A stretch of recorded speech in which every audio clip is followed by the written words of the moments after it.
आशुतोष जी, आपसे एक रिएक्शन। ठीक है सर, आ रही हूं। दाल में कुछ काला लग रहा है, पूरी दाल काली लग रही है, या सब कुछ ठीक लग रहा है? होने पर इनको दिक्कत है। देखिए अर्पिता जी, मुझे लगता है कि जानबूझ के कंफ्यूजन फैलाया जा रहा है। ये जो कहा जा रहा है कि नहीं खाली समीक्षा हो रही है, अभी तो तेलंगाना में भी हुआ था और वहां भी हुआ था। 3 तरीके की समीक्षा होती है। एक रूटीन समीक्षा होती है जो साल भर चलती रहती है, इलेक्शन कमीशन करता है, आप कभी भी डिलीशन एडिशन करा सकते हैं। दूसरा समरी रिवीजन होता है, जब भी कहीं विधानसभा या लोकसभा के चुनाव होते हैं तो उसके ठीक पहले इलेक्टोरल रोल को अपडेट किया जाता है, और उस रोल को एक बार अगर अपडेट कर लेते हो फाइनल हो जाता है। बिहार के अंदर वो अपडेशन फरवरी के महीने में कंप्लीट हो गया था। तीसरा होता है स्पेशल इंटेंसिव रिव्यू। ये जो है ये स्पेशल इंटेंसिव रिव्यू है। इसका अर्थ ये हुआ कि आखिरी बार 2003 में हुआ था। इसका एकमात्र अर्थ सिर्फ ये होता है कि आप नई वोटर लिस्ट बना रहे हैं। तो जो लोग इसको यूं ही टालने की बात कर रहे हैं, जैसे भी सम्राट चौधरी जी भी कह रहे थे, मुझे लगता है या तो उनको जानकारी नहीं है या फिर वो जानबूझ के लोगों को गुमराह कर रहे हैं। तो ये स्पेशल इंटेंसिव रिव्यू है। दूसरी बात जो महत्वपूर्ण ये है कि पिछली बार इसको करने में 2 साल लगे थे। अभी आप चुनाव के ठीक पहले, जबकि 2 महीने के अंदर जो रिजल्ट वहां पे चुनाव का ऐलान हो जाएगा, और ये वो वक्त है जब पूरे देश के अंदर मानसून है, बाढ़ की समस्याएं होती हैं। बाढ़ में मानसून में बीएलओ कहां जाएगा, लोग अपने घर को बचाएंगे या कागज पत्तर खोजेंगे। तो और या तो इलेक्शन कमीशन ये कहे कि उनके पास ऐसी कोई जानकारी जिसके हिसाब से बड़े पैमाने पर जो फरवरी के महीने में जो अपडेशन ऑफ लिस्ट किया गया था उसमें बड़े पैमाने पर गलती है, वो इसका भी जिक्र नहीं करते। तो प्रश्न इसी बात को उठता है कि अगर आपको करना है आप करिए, सारे राजनीतिक पार्टियों के साथ बैठ के इस पे विचार विमर्श कर लेते, उनका इनपुट ले लेते।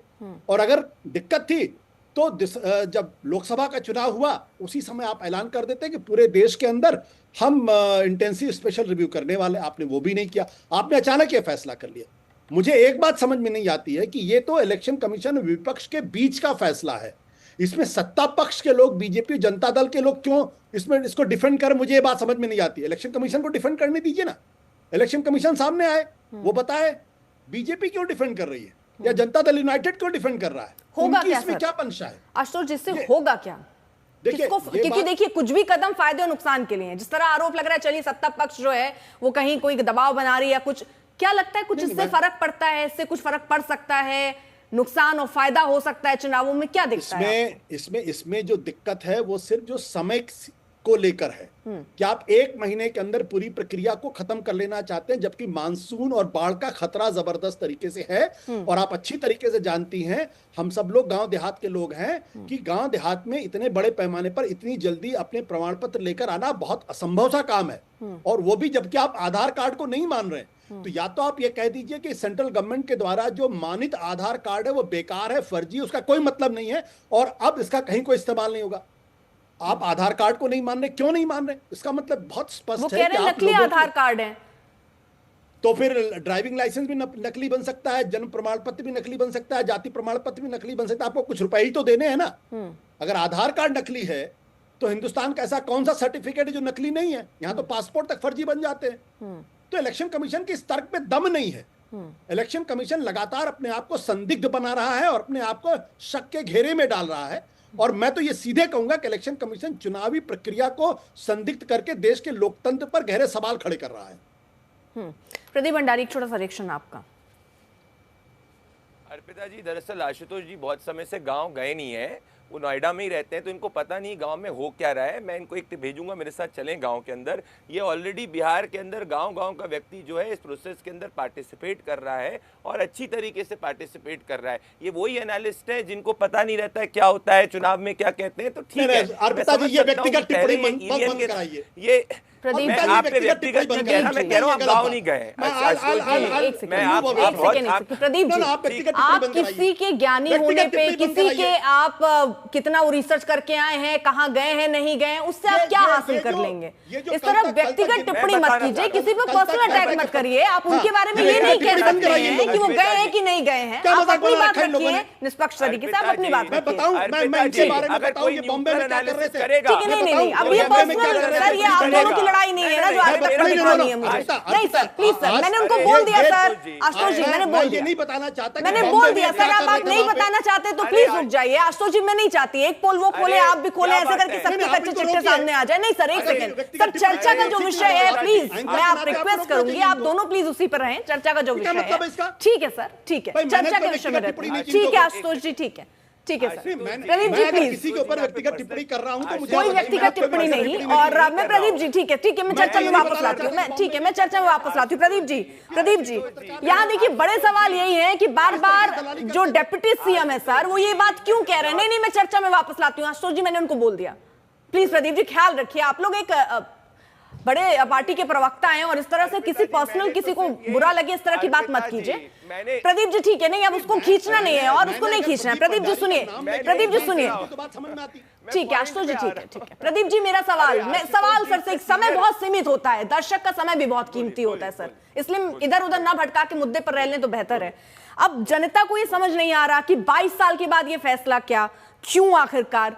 और डेप्यूटी सीएम, अभी आपने सुना सम्राट चौधरी को, वो ये क्यों कह रहे हैं कि ये तो सिर्फ सत्यापन है, जब उसको प्रॉपर समीक्षा है, जैसे कह रहे हैं आशुतोष की नई वोटर लिस्ट बन रही है, क्या मकसद है, क्यों हो रहा है? जनता भी सोच रही है। और आप ये कह रहे हैं, जो बाढ़ वाला एग्जाम्पल जो आप दे रहे थे जिसमें इतना बवाल हुआ, ये तो आप मानेंगे ना, बिहार से तो अभी आनी तस्वीर बाकी है, आने लगेंगे भी तस्वीरें, किस तरह से लोग अपना आशियाना उजड़ जाने पर इधर उधर भागते हुए नजर आ रहे हैं। सर सरकार उसको लेकर तो कुछ कर नहीं पाती है, और आप ये कह रहे हैं कि लोग बदल गए हैं। आप, मुझे ये नहीं समझ में आता कि राजनीतिक किस चश्मे से देखते हैं जहां पर जनता खुशहाल दिखती है, उन्हें कोई दिक्कत ही नहीं लगती, जनता तो घूम रही है, उसको कोई दिक्कत ही नहीं है। आप इस बात से कैसे डिनाई कर सकते हैं कि बिहार में बाढ़ की जो हम तस्वीरें दिखाते हैं सर, देखिएगा आज तक में लोगों के आशियाने उजड़ जाते हैं, 2 वक्त का खाना नहीं रख पाते हैं, वो पत्थर और ये अपना जाति प्रमाण पत्र और अपना आधार लेकर घूमेंगे सर, वो दिक्कत तो है ना सर। वाह अर्पिता जी, क्या लॉजिक है ये? जो चुनाव आयोग नक्सल प्रभावित क्षेत्रों तक चुनाव करा सकता है, क्या वो चुनाव आयोग की लोकता के कैपेबिलिटी पे हमको इतना भरोसा नहीं है कि वो दूर दराज गांव तक जा सकता है? कोसी प्रकरण के अंदर भी बाढ़ होती थी, जहां सबसे ज्यादा सीट भारतीय जनता पार्टी जीती है, क्या हमने जाके बोला कि इसका हमारा वोटर इफेक्ट होगा? इतने समय से विपक्ष चिल्ला रहा है, कितने लोग बिहार के अंदर ग्राउंड पे आके बोले कि उनको दिक्कत हो रही है? सिर्फ आशुतोष जी को और विपक्ष को दिक्कत हो रही है, इसका यह मतलब नहीं बिहार की जनता को दिक्कत हो रही है। Point number 1। पॉइंट नंबर 2 मैं आपको कहना चाहता हूं, वो कह रहे फर्जी वोटर। ये देखिए, यूथ कांग्रेस का खुद का व्यक्ति सरेंडर करता है फर्जी वोटर आईडी कार्ड का रैकेट चलाते वक्त। प्रदीप जी मेरा सवाल देखिए इसलिए था क्योंकि आपने जो चुनाव आयोग की तरफ से समय सीमा 2 महीने की रखी गई है सर, मॉनसून का ये समय है, इसी समय क्यों किया गया? दूसरा सवाल, अभी फरवरी में ही ये पूरी प्रक्रिया जो अमूमन प्रक्रिया होती है वो पूरी हुई है। जो आशुतोष जी के पॉइंटर्स है मैं उन पर आपसे जवाब चाहती हूं सर, वो प्रक्रिया पूरी हो गई, उसमें ये नहीं कहा गया कि कोई खामी पाई गई हो या कोई दिक्कत हो। आखिरकार फिर ये 22 साल बाद फैसला क्यों लिया गया, ये थोड़ा सा समझ नहीं आ रहा है, इसको समझाइए आप। अर्पिता जी 3 महीने पहले तक तो आशुतोष जी इस बात को डिफेंड कर रहे थे कि राहुल गांधी कह रहे हैं कि महाराष्ट्र की वोटर लिस्ट में गड़बड़ी है। 2 महीने पहले तक महाराष्ट्र के चुनाव के नतीजे के बारे में आशुतोष जी और कांग्रेस पार्टी इस बात को डिफेंड कर रही थी और ये कह रही थी महाराष्ट्र बीजेपी वालों को बिना मेरे गड़बड़ी है, वोटर लिस्ट में गड़बड़ी है, वोटर लिस्ट में गड़बड़ी खराब हो जाता है। अब वोटर लिस्ट का रिवीजन हो रहा है, उसके अंदर भी इनको दिक्कत है। अब मुझे आप बताइए, पढ़िए पॉइंट नंबर 6। अगर किसी को भी लगता है कि ईओ द्वारा नाम हटाया गया है और उसके प्रति वो संतुष्ट नहीं है, तो वो इसके संबंध में पंजीकरण अधिकारी के संबंध में मजिस्ट्रेट को कंप्लेन कर सकता है। अगर उसको लगता है कि मजिस्ट्रेट भी गलत कर रहा है तो सीओ इलेक्शन कमीशन को भी कंप्लेन कर सकता है। तो ऐसा तो है ही नहीं कि भाई कोई 1% हो रहा है। तो अगर कोई प्रक्रिया हो रही है जिसके अंदर 1.5 लाख से ज्यादा पॉलिटिकल पार्टी के लोग इन्वॉल्व है, जिसके अंदर 80,000 से ज्यादा बूथ लेवल ऑफिसर्स इन्वॉल्व है, अगर ये लोकतांत्रिक व्यवस्था कॉन्स्टिट्यूशन के हिसाब से इलेक्शन कमीशन करने का अधिकार है, तो विपक्ष को दिक्कत क्यों हो रही? क्यों? क्योंकि इन्होंने पहले बोला ईवीएम हैक होती है, जनता ने नहीं माना। ठीक है प्रदीप जी, ठीक है हैक होती है, जनता ने नहीं माना। इलेक्टोरल रोल आपके इस कार्यक्रम में सबसे ज्यादा प्रदीप भंडारी ने बोला कम से कम 20 मिनट। मुझे तो ये बात समझ में नहीं आ रही कि जो चेक कर पक्ष लीजिए। इलेक्शन नहीं, कमीशन मैंने को नहीं देना उसने नहीं चाहिए, बोला है। जो मैं- पक्ष जो अरे जो ठीक है, बात सर, इलेक्शन आशुतोष कमीशन जी, को आप कहना व्यक्तिगत हो चाहिए। रहे हैं। सर वो बुरा नहीं आप बोल रहे हैं, अगर व्यक्तिगत आपने हो रहे हैं। ज्यादा बोल दिया तो उसमें नाराजगी नहीं होनी चाहिए ना। देखिए, ठीक है, मान लीजिए कि मैं- हमने ज्यादा बोल दिया, क्या हो गया सर? मैं ये ठीक है, मैं ये मैं कह रहा हूँ चलिए, आप मैं ये सोचिए। कह रहा हूँ हाँ, मैं ठीक है, ये कह प्रदीप। रहा हूँ मैं ये कह रहा हूँ कि इलेक्शन कमीशन को डिफेंड करना चाहिए, भारतीय जनता पार्टी को डिफेंड करी। मेरा तो मुझे इस बात को का स्पष्टीकरण होना है। दूसरी बात देखिए, इलेक्शन कमीशन जनवरी के महीने में शुरू कर देता, किसी को आपत्ति होती क्या? जब आप अपडेशन ऑफ लिस्ट कर रहे थे, आपने अपनी जो इलेक्टोरल रोल था उसको फरवरी के महीने में फ्रीज कर दिया। क्यों फ्रीज किया? अब आप अचानक क्यों शुरू कर रहे हैं? जब आपने फ्रीज किया तब क्या किसी ने आपत्ति की? नहीं आपत्ति की।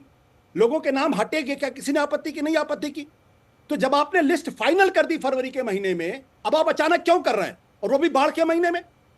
तो भारतीय जनता पार्टी को तो इस पर बाकायदा इलेक्शन कमीशन से सवाल पूछना चाहिए, और अभिषेक जी को सवाल पूछना चाहिए, जनता दल यूनाइटेड को भी सवाल पूछना चाहिए।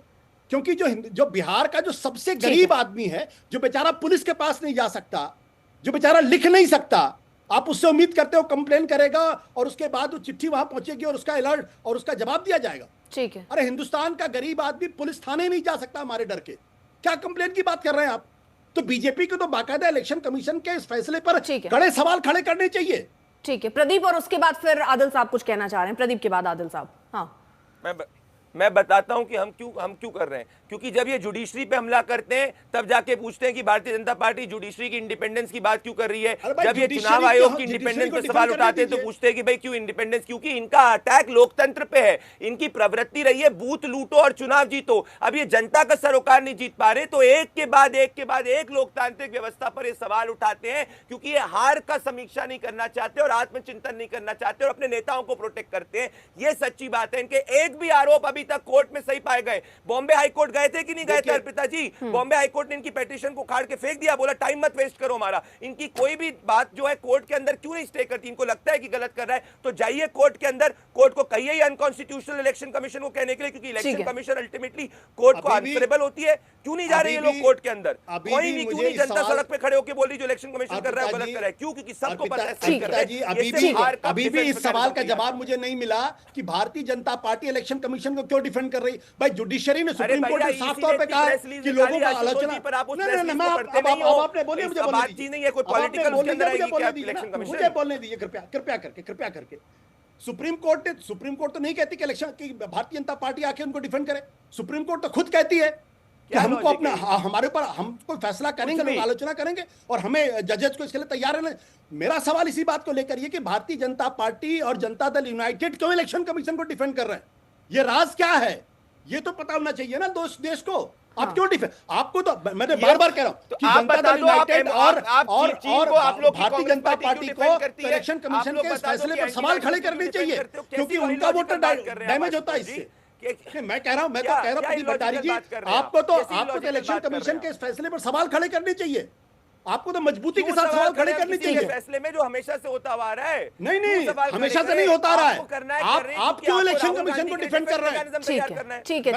मैं फिर कहता हूं भारतीय जनता पार्टी यूनाइटेड क्यों डिफेंड कर रही है बार-बार? ठीक है, दोनों लोगों को मैं रोक रही हूँ क्योंकि इसको दम जलेबी की तरह गोल गोल घुमाया जा रहा है। आदिल साहब एक छोटा सा, आप बहुत देर से बोलना चाह रहे हैं, एक छोटा सा जवाब मैं आपसे ले लेती हूँ सर। हाँ मैम, पूरी दुनिया जानती है कि चीफ जस्टिस ऑफ इंडिया को भाजपा ने हटाया है। पूरी दुनिया अपने सहयोगी मंत्रिमंडल में ले आए। शक तो इन पर होगा ही, इलेक्शन कमीशन के क्रेडिबिलिटी पे शक है। और जनरल कैटेगरी 1990 से पहले क्या करेगा? 1990 से पहले क्या करेगा? और आप भी बताइए। बोलने दीजिए मैम, बोलने दीजिए। देखिए मैं बीच में नहीं बोला, इमरजेंसी के समय में फालतू बात मत करिए। इमरजेंसी के समय इंदिरा गांधी हटाती थी। प्रदीप भंडारी क्यों बोल रहा है बीच में? नहीं, मेरी पार्टी को गलत क्यों बोल रहा है? प्रदीप भंडारी क्यों बोल रहा है? मैडम मेरा नाम आदिल है। मैम मेरे वक्त में बोलने दिए, क्यों बोल रहा है? आपने बोला हमने चीफ जस्टिस ऑफ इंडिया को हटाया, जो गलत बोला आपने। चैनल में एंकर थोड़ी है ये। ठीक है आदिल साहब, अरे मुझे बोलने दीजिए। अरे वो सड़क, अरे ठीक है सर, एक एक करके। हाँ मैडम बोलने दीजिए बात करिए। लेकिन सर, हाँ अरे यार बोलने दो ना। ठीक है आदिल साहब, आप इस मुद्दे पर बात कीजिए। चलिए आदिल साहब, ठीक है आदिल साहब, मैं मुद्दे पे बोल रहा हूं। तमीज से बात करिए। अरे ठीक है सर, बिहार में अब यहाँ सब लोग एक दूसरे को तमीज मत सिखाइए। रुक जाइए प्रदीप साहब, प्लीज अपनी अपनी बारी में बोलिए सर, प्लीज। मैम बिहार में मैम बिहार में 2 करोड़ से ऊपर माइग्रेशन है। 1990 से पहले जनरल कैटेगरी के लोग या ओबीसी कैटेगरी के लोग, किसने कास्ट सर्टिफिकेट बनाया? बिहार का गवर्नमेंट में नौकरी कितना है, लिटरेसी रेट कितना है, पेंशन कार्ड कितनी बड़ी आबादी बनाई है। आप एपिक कार्ड को नहीं मान रहे जो वोटर आईडी कार्ड है, आप आधार कार्ड को नहीं मांग रहे हैं। और किस डीएम ने इलीगल माइग्रेंट का रिपोर्ट दिया, किस होम सेक्रेटरी ने दिया? अब ऑल पार्टी मीटिंग में क्यों नहीं ये डिस्कस किया? और जब 2003 में हुआ था तो लोकसभा इलेक्शन को 1 साल था और विधानसभा को 2 साल था। ऐसी क्या छटपट्टी लग गई कि 1 महीना में सब कुछ करना चाहते हैं? आप जानते हैं बिहार में बाढ़ इलाका है, बिहार में 38 साल पुराना डॉक्यूमेंट्स कौन रखेगा? आदिल साहब, आप ही बताइए। सुन लीजिए आदिल साहब, अगर ऐसा होता है, क्योंकि मैं आपको आंकड़ा बता रही हूँ ना सर, बदहाली कौन है? 40 से 70% अल्पसंख्यक, सुनिए ना सर, बढ़े हैं।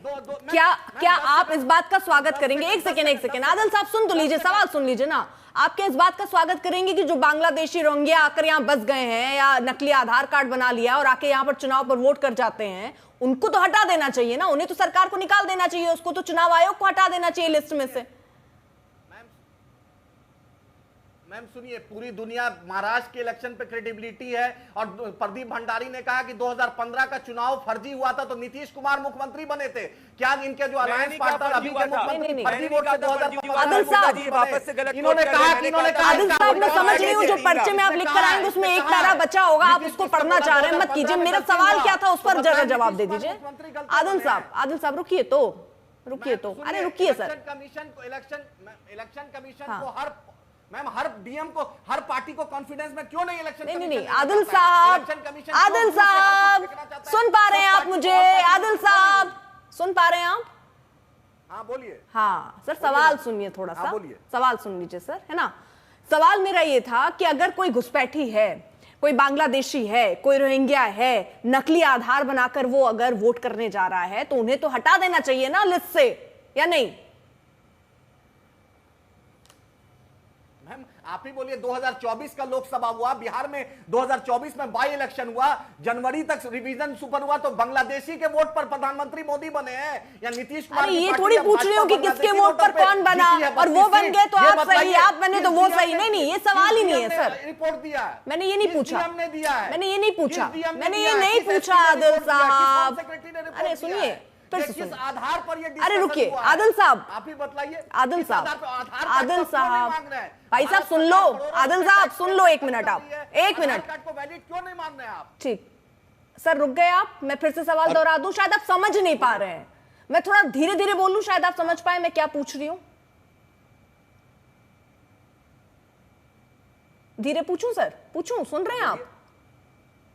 हाँ बोलिए। हाँ, ध्यान से सुनिएगा और मेरे सवाल का जवाब दीजिएगा। अगर आधार कार्ड नकली बनाकर घुसपैठिए वोट कर रहे हैं तो उनको हटाना चाहिए या नहीं हटाना चाहिए? मैम आशुतोष जी ने बहुत साफ कहा, पासपोर्ट, बर्थ, ऐसा कोई चीज भारत में नहीं है जो नहीं बन सकता है। आप ही बताइए, आज गांधी मैदान में संविधान के खिलाफ इतनी बड़ी संविधान विरोधी सरकार, एक छोटा सा आदिल साहब, मेरा सवाल ये है ही नहीं। ठीक है, मैं मान रही हूँ उनकी गलती है, घुसपैठ राजा कैसे कर ले रहे हैं, मान लेती हूँ सरकारों की गलती। आधार नकली कैसे बन रहे हैं, सवाल बड़ा है सर। घुसपैठी कैसे आ जा रहे हैं, बड़ा सवाल है। लेकिन मैं आपसे सवाल क्या पूछ रही हूँ, आपकी पार्टी से सवाल क्या पूछ रही हूँ कि अगर कोई घुसपैठी रोहिंग्या या बांग्लादेशी आकर यहाँ पर नकली आधार बनाकर वोट कर रहा है तो उसे हटाना चाहिए, उसको निकाल से फेंकना चाहिए कि नहीं फेंकना चाहिए, ये बताइए आप। मैम सुनिए, अगर जो भी नकली गलत बनाया उसको हटाना चाहिए, लेकिन अमित शाह जी से पूछिए कि जय शाह को आईसीसी का चेयरमैन बनाने में क्यों बिजी है जो बांग्लादेशी घुस गया है? होम मिनिस्टर क्या कर रहे हैं, डिफेंस मिनिस्टर आदिल साहब, ये कितना मुश्किल तो नहीं है ना सर। आप देश की बात जब कर रहे हैं तो क्या दिक्कत है सर? हम लोग कमाएं, टैक्स भरें और यहाँ बांग्लादेशी आकर वोट करके चला जाए, रोहिंग्या आकर वोट आकर चल जाए और आप ये नहीं कह पा रहे कि नहीं होना चाहिए, उन्हें बाहर निकालना चाहिए। क्या सीधा सा मतलब यही सर? क्योंकि अगर आंकड़ों को मैं देखूं तो जो अवैध रूप से बिहार आकर बसते हैं उनका वोट मिलता है आपको, इसलिए नहीं कह पा रहे हैं आप। ये मतलब है इसका सीधे से। नीतीश कुमार मुख्यमंत्री हैं, अरे क्या कर रहे हैं? अरे आदिल साहब सुन लेंगे आप। कैसे कोई बांग्लादेशी घुस गया 20 साल से नीतीश कुमार? अरे घुस गया तो वो वोट दे कि नहीं दे, आपका मत क्या है? वोट देना चाहिए कि नहीं देना चाहिए, आपका मत क्या है? उसको निकाल के फेंकना चाहिए कि नहीं फेंकना चाहिए? उसको मत दीजिए। आप एक अर्पिता, आप मैं एकदम जवाब दे निकालिए, सकता हूं जो इसका? गलत है उसको निकालिए, लेकिन बतलाइए कि डिफेंस मिनिस्टर और होम मिनिस्टर क्या कर मतलब रहे हैं? निकाल दीजिए, वो इस देश का आप होम उसको मिनिस्टर निकालना सिखाते हैं, चाहिए, अगर नहीं कोई निकालना चाहिए, ये बांग्लादेशी बस होता है। स्पष्ट कर दीजिए आदिल साहब, मैं आगे बढ़ूं जल्दी से। अरे होम मिनिस्टर अपनी जवाबदेही आप तय कर दीजिए। अच्छा। हम तो चाहते हैं गलत को एज गलत अ कीजिए, पार्टी लेकिन एक महीना क्यों AIMIM ले रहा है? अपनी क्यों ऑल अपनी पार्टी चीजों को मीटिंग तय नहीं कर पाएगा, बाकी सबको तय करा सकते हैं ना। जहां अपना फायदा है राजनीतिक दल वहां ऐसे चुप हो जाते हैं, जैसे ये आदिल साहब को आप देख रहे हैं विंडो में कटे हुए, इस तरह से किस तरह से बच के निकल जाते हैं, ये आप विंडो में देख लीजिए। ये आदिल साहब, यही आदिल साहब जो देश के मुद्दे पर रोहिंग्या और बांग्लादेशियों पर एक शब्द नहीं कह सकते। सर समझ रहे हैं ना, राजनेताओं के लिए वोट बैंक सबसे बड़ी चीज है और इनके लिए भी सबसे बड़ी चीज वोट बैंक है। चाहे वो किसी धर्म का हो, जाति का हो, उसके बारे में कभी कोई चाहे गलत भी हो, लेकिन गलत नहीं बोलना है भाई, यही राजनीति।